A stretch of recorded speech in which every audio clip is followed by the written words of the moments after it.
దేవుని బిడ్డలకు దేవుడిచ్చిన వాగ్దానాలే సంపద. 2వ పేతురు పత్రిక 1వ అధ్యాయము 4వ వచనం నుండి మనం ధ్యానం చేసుకుందాం. ఆ మహిమ గుణాతిశయములను బట్టి ఆయన మనకు అమూల్యములను అత్యధికములైన వాగ్దానములను అనుగ్రహించి ఉన్నాడు. తన యొక్క మహిమను బట్టి, తన యొక్క గుణాతిశయాలను బట్టి ఆయన తన అమూల్యమైన వాగ్దానాలు మనకి అనుగ్రహించాడని దేవుని వాక్యం చెప్తుంది. మన మంచితనమును బట్టి కాదు, మన యొక్క ఉన్నతమైన స్థితిని బట్టి కాదు, మన పరిస్థితిని బట్టి కాదు, కేవలము ఆయన తన మహిమను బట్టి, తన యొక్క గుణాతిశయములను బట్టి తన వాగ్దానాలు మనకు ఉచితంగా ఆయన అనుగ్రహించారు. ఎవరైతే ఆ వాగ్దానాలపై ఆనుకుని, ఆ వాగ్దానాలపై విశ్వాసం ఉంచి ఆ వాగ్దానాలే సంపదగా భావిస్తారో వారు చాలా గొప్పవారుగా ఈ లోకంలో దీవించబడతారు. దేవుని బిడ్డలారా, అయితే ఈ లోకంలో దేవుని యందు విశ్వాసం ఉంచి వాగ్దానాలు చేతపట్టుకుని ఆ వాగ్దానాల మీదే ఆనుకుని ఏ సంపద లేని వారుగా బ్రతుకుతున్న వారు ఉన్నారు. మరొక పక్క ఈ లోకంలో ఈ దురాశను అనుసరించడం వలన భ్రష్టత్వాన్ని లోకములోనికి తెచ్చిన వారు కూడా ఉన్నారు. చూడండి, దురాశను అనుసరించడం వలన లోకమందున్న భ్రష్టత్వమును ఇట్లా 2 విధాలుగా మనం ఆలోచించుకోవాలి. ఒక పక్క దేవుని వాగ్దానాలను ఆనుకుని ఆ వాగ్దానాలనే వారి యొక్క స్వాస్యంగా చేసుకుని, ఆ వాగ్దానాలనే తమ ఆస్తిగా చేసుకుని నిరాశ్రయులుగా ఉన్నవారు కూడా ఉన్నారు ఈ లోకములో. మరొక పక్క దురాశల్ని అనుసరిస్తూ భ్రష్టత్వాన్ని లోకములోనికి తెచ్చిన వారు ఉన్నారు. మనం చూస్తే దురాశ అంటే న్యాయము కాని ఆశ. మనము ఏమి కష్టపడకపోయినా మనకు వచ్చేయాలి. అంతేకాకుండా స్వార్థముతో కూడిన ఆశ, ఎదుటివారిని సహించలేనటువంటి ఆశ, ఎప్పుడు ఎదుటివారిని దోచుకోవాలనే ఆశ. అంటే సన్మార్గములో నడిచి సన్మార్గమందు సంపాదించుకుని సన్మార్గమందు బ్రతకాలి అనే దానికి వ్యతిరేకమైనటువంటి ఆశ ఒకటి లోకములో ఉంది. అదే దురాశ. ఈ దురాశ ఏం చేస్తుందంటే పొరుగువానికి కీడు చేస్తుంది. ఈ దురాశ ఎదుటి వారికి అపకారం చేసి వారిని కూలగొడుతుంది. ఈ దురాశ ఎదుటి కుటుంబాలను నాశనం చేస్తుంది. ఈ దురాశ మంచిగా స్నేహముగా ఉన్నటువంటి సహోదరుల మధ్య, అలాగే స్నేహముగా ఉన్నటువంటి కుటుంబాలలో, స్నేహముగా ఉన్నటువంటి సంఘాలలో, సమాజములలో ఈ దురాశ చెడును కలిగించి వారి యొక్క మనస్సుల్ని విరిచేసేదిగా ఉంది. దేవుని బిడ్డలారా, ఈ దురాశ అనేది లోకంలోనికి ఎలా వస్తుంది? మనుషుల ద్వారానే వస్తుంది. ఈ దురాశ లోకంలోనికి రావడం వల్ల భ్రష్టత్వం ఏర్పడిపోయింది లోకంలోని.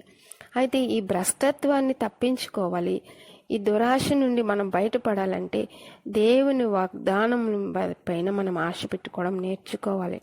భక్తి అనేది ఒక ప్రాక్టీస్ లాంటిది, అది ఒక రోజులో రాదు. వాక్యం ఏం చెప్తుందంటే, ఈ వాగ్దానముల మూలముగా మీరు తప్పించుకొని ఈ దురాశ అనే మార్గాన్ని తప్పించుకోవాలంటే, ఈ దురాశ అనేటటువంటి ఇది అందముగా కనపడుతుంది కానీ నరకానికి తీసుకుని వెళ్తుంది ఈ దురాశ అనేది. చూడండి, మన పూర్వీకులు మనం చూస్తే, మన ఆది దంపతులు ఆదాము అవ్వగారి విషయంలో మనం ఆలోచిస్తే, వారికి సమృద్ధిగా ఆహారం ఉంది, వారికి అన్నీ ఉన్నాయి ఏదైనా తోటలో. అయినప్పటికీ సాతానుడు వచ్చి వారిని మోసపుచ్చినప్పుడు, మీరు ఇంకా దేవుని యొక్క మహిమను మీరు ధరించుకున్న వారు దేవుని వల్ల అయిపోతారు అనగానే వారిలో ఏం పుట్టిందండి? దురాశ పుట్టింది. మాకున్నది చాలు, మేము ఉన్నదాంతో తృప్తి పడతాము, మాకు అన్ని సమృద్ధిగా ఉన్నాయని వారు అనుకోలేదండి. ఆ పండు అవ్వమ్మ గారు ఆ పండు తీసుకుని తినడం వలన దురాశ గర్భము ధరించి పాపము కన్నదట. దేవుని బిడ్డలారా, దురాశ అనేది చాలా భయంకరమైనదని గుర్తించాలి మనం. ఈ దురాశ వలననే ఈ మనుషుల ద్వారా భ్రష్టత్వము లోకములోనికి వచ్చేస్తూ ప్రవహిస్తూ ఉన్నది. అయితే దాన్ని తప్పించుకోవాలంటే వాగ్దానముల మూలంగా మీరు తప్పించుకుంటారని దేవుని వాక్యం మాట్లాడుతూ ఉంది. అంతేకాదు, మనం తప్పించుకోవాలంటే ఈ వాగ్దానాలు జ్ఞాపకం చేసుకుంటూ ఉండాలి. ప్రతి దినము, ప్రతి ఉదయము, మధ్యాహ్నము, సాయంత్రము నువ్వు ధ్యానిస్తూ ఉంటే దేవుని వాగ్దానాలు ఎన్నో వేల కొలది బైబిల్ గ్రంథంలో ఉన్నాయి. వాటిని ధ్యానిస్తూ వాటిని నెమరు వేసుకుంటూ ఉన్నట్లయితే ఈ దురాశ అనే మార్గం నుండి మనం తప్పించుకోవచ్చంట. దురాశ అనేది ఎంత మాత్రము మంచిది కాదు దేవుని బిడ్డలారా. అంతేకాదు దేవ స్వభావమునందు పాలువారగినట్లు వాటిని అనుగ్రహించాడు. దేవుడు వాగ్దానాలు ఎందుకు అనుగ్రహించాడంటే మనము దైవ స్వభావమునందు పాలువారగినట్లు వాటిని అనుగ్రహించాడు. అంటే వాగ్దానాలు అనుగ్రహించాడు దేవుడు, మనకి ఉచితంగా అనుగ్రహించాడు. మనము ప్రజలు ఏం చేస్తారంటే ఉచితమైన దాన్ని వారికి చాలా లోకుగా చూస్తారండి. మరి కాస్ట్లీగా కొనుక్కునేవి, కాస్ట్లీగా డబ్బు పెట్టుకునే వాటిని వాల్యూగా చూస్తారు. దీని పిల్ల దేవుడు ఉచితంగా మనకు వాగ్దానాలు అనుగ్రహించాడు. వాగ్దానాల మీద ఆశ పెట్టుకునండి, వాగ్దానాలు మిమ్మల్ని బ్రతికిస్తాయి. అబ్రహాము వాగ్దానం మీద ఆనుకుని తను చూడని దేశం కొరకు ఆత్మలో దాన్ని చూచి దూరం నుండి నమస్కరించినాడని మనకు వాక్యం చెప్తా ఉంది. దైవ స్వభావమునందు పాలువరగినట్లు ఆ వాగ్దానాలు దేవుడు మనకు అనుగ్రహించాడట. దేవుని స్వభావంలో పాలువారం అవుతామట వాగ్దానాల మీద బ్రతికి, వాగ్దానాల మీద ఆనుకుంటే. ఈ హేతువు చేత మీ మట్టుకు మీరు పూర్ణ జాగ్రత్త గలవారే ఉండు అని వాక్యం చెప్తుంది. అలాగే పూర్ణ జాగ్రత్త గలవారే ఉంటే, ఈ దురాశ మార్గానికి మనం వెళ్లకుండా ఉంటే, దేవుని వాగ్దానాల మీద మనము ఆనుకుని వెళ్ళిపోతూ ఉంటే మనకు చక్కని మార్గం ఇక్కడ కనిపిస్తూ ఉండే. మీరు పూర్ణ జాగ్రత్త గలవారే మీ విశ్వాసమునందు సద్గుణమును చూసారండి. విశ్వాసమునందు ఈ వాగ్దానాల మీద విశ్వాసం ఉంచితే మనకి సద్గుణం ఏర్పడుతుందంట, మంచి గుణం మనకి ఏర్పడుతుందంట. ఈ సద్గుణమునందు జ్ఞానమును, సద్గుణమునందు మనకి ఏం ఏర్పడుతుందండి? సద్గుణం, మంచి గుణము గలవారికి జ్ఞానము ఏర్పడే మార్గము దేవుడు ఇస్తాడు. దేవుని పట్ల ఈ జ్ఞానమందు ఆశా నిగ్రహము అనుగ్రహించబడుతుంది.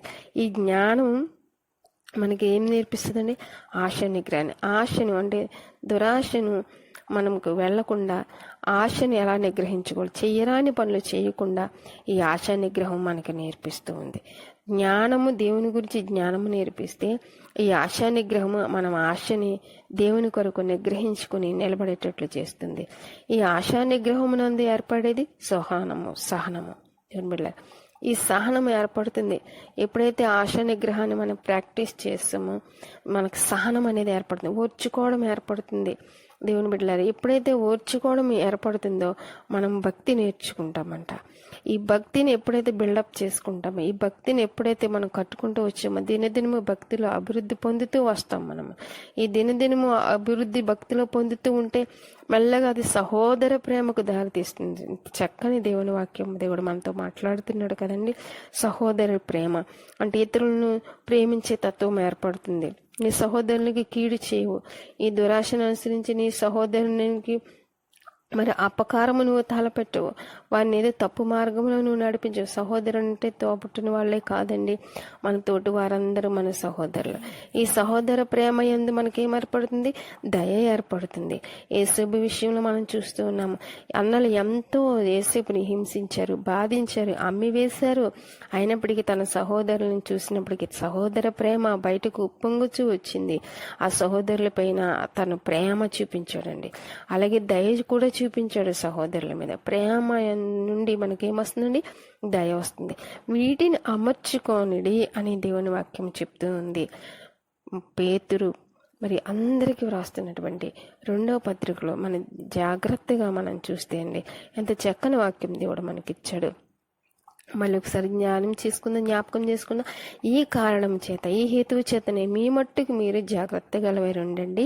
మీ విశ్వాసం నందు సద్గుణాన్ని అమర్చుకోండి, సద్గుణమందు జ్ఞానమును అమర్చుకునండి, జ్ఞానమునందు ఆశా నిగ్రహమును అమర్చుకునండి, ఆశా నిగ్రహమునందు సహనమునందు భక్తిని, భక్తి యందు సహోదర ప్రేమను, సహోదర ప్రేమ యందు దయను అమర్చుకునుడి. చూసారండి దేవుని వాక్యము ఎంత చక్కగా మనకి ఏర్పాటు చేసింది దేవుని వాక్యం.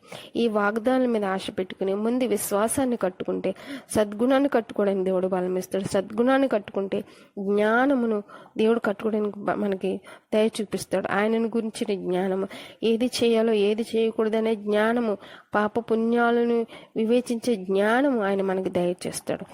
దాని యందు ఆశా నిగ్రహాన్ని దయచేస్తాడు. ఆశా నిగ్రహం నుంచి సహోదర ప్రేమను, సహనమును, భక్తిని, సహోదర ప్రేమను, దయను వట్టిని నేను అమర్చుకోవడానికి మనం వాగ్దానాలే మూలమండి. వాగ్దానం మీద మనం ఆశ పెట్టుకోనండి. ఈ లోకంలో ఇన్నిటి మీద మనం ఆశ పెట్టుకుంటున్నాం కదా దేవుని బిడ్డలారా. మనం వెనక రాబో తరము కొరకు సంపాదించడానికి ఎన్నో ఆశలు పెట్టుకుంటూ ఉంటున్నాము.